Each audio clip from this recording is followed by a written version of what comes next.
Okay, hello, I'm Samuel, and today I'm going to show my project for a heritage IT infrastructure that will make our records regarding our family safer. And so basically, this is the flow of our presentation. Firstly, I'm going to talk about the purpose of all of this, why spend so many intelligence and resources in IT infrastructure for families, which is important because of the trustworthiness of our records. Then we are going to view the physical and logical infrastructure and architecture of our system. Then see the security decisions I took and how we decided to configure it. And finally, we are going to take a look at resilience, which includes replication, recovery, and review. For example, many measures we take for ensuring that even in the case of an attack, still of disaster, that our data remains safe and untampered. So basically, talking about family search, so basically security, both physically and spiritually, provides us a better life. And this is for a sacred mission, which is so that we may come back to the presence of God with our families. And the records are important as we learn in the church that we must have records regarding scriptures, regarding commandments, and regarding family bonds also.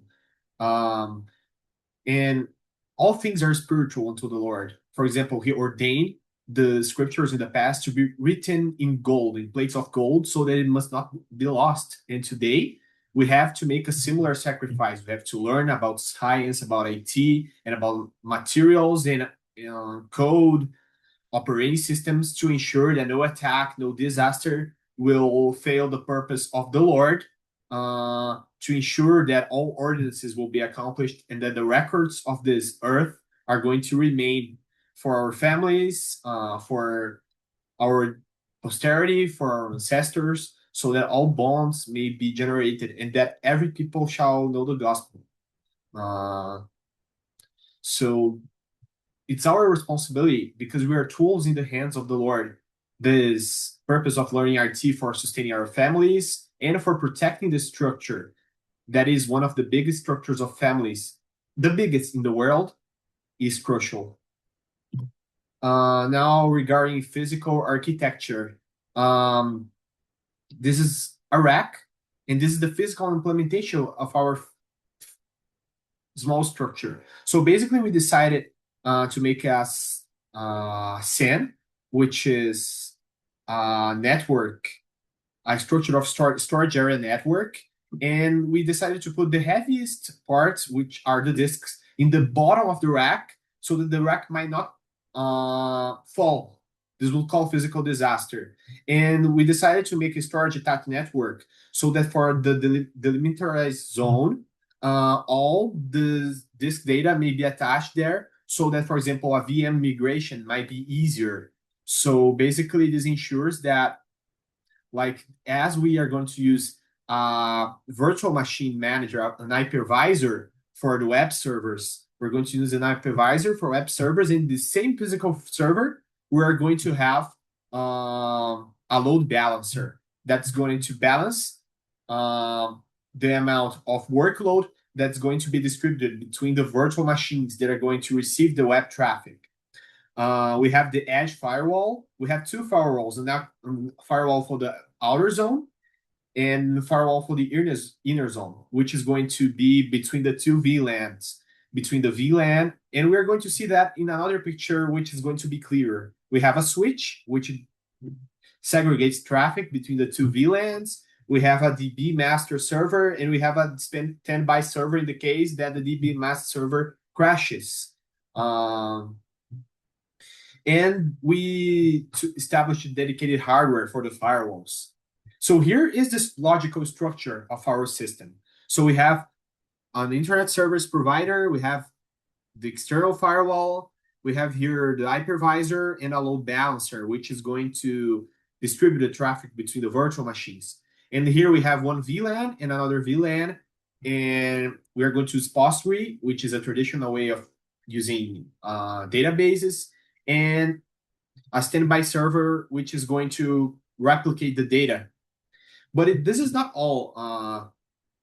We're going to use disaster recovery, which we are going to see further. We have Nginx, which is a a structure made for web servers, and we chose this because it's reliable and well known in the market.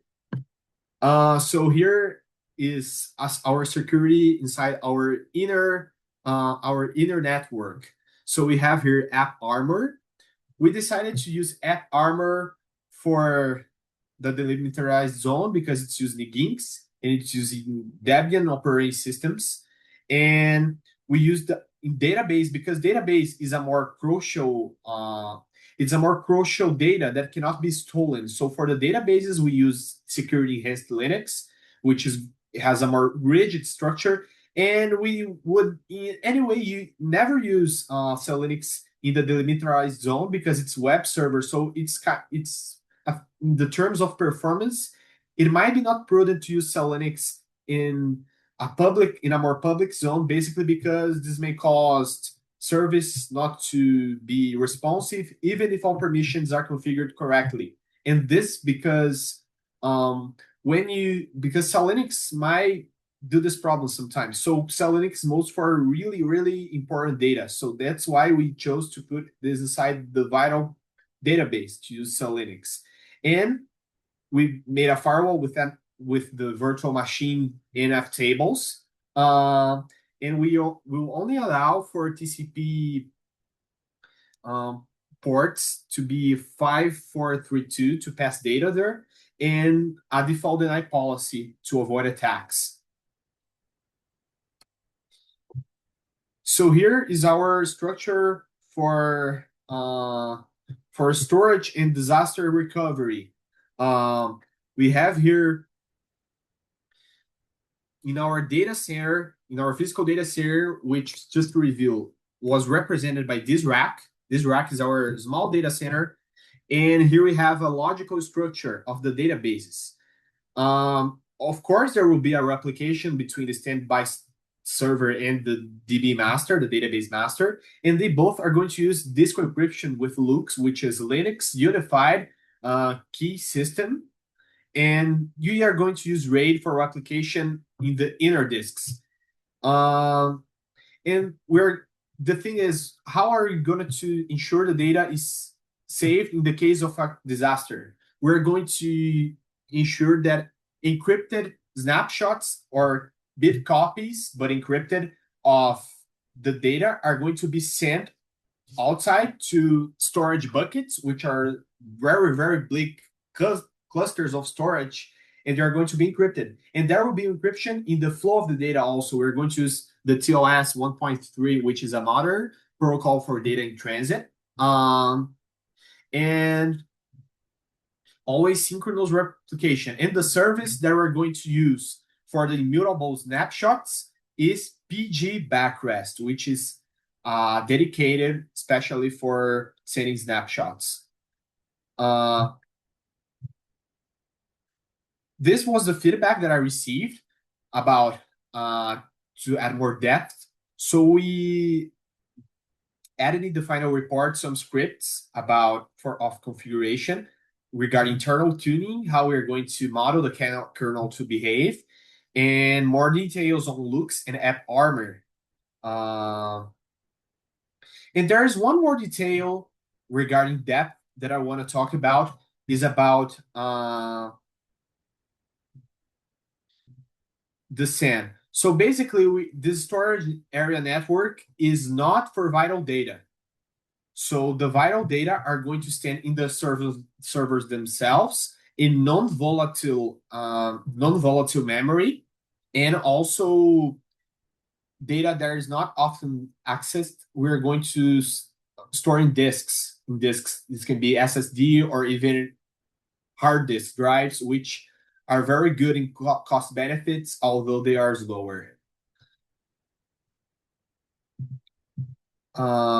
And these are the references. So we used the proposal of the course to take all of our content, and we also used the course materials for taking all the bases, intellectual basis of our project. So thank you for watching, and I'm really grateful to have this opportunity to get such a great knowledge for my life. And I know that this is for spiritual growth, and also that I can have a stable material life and a stable family life. Thank you.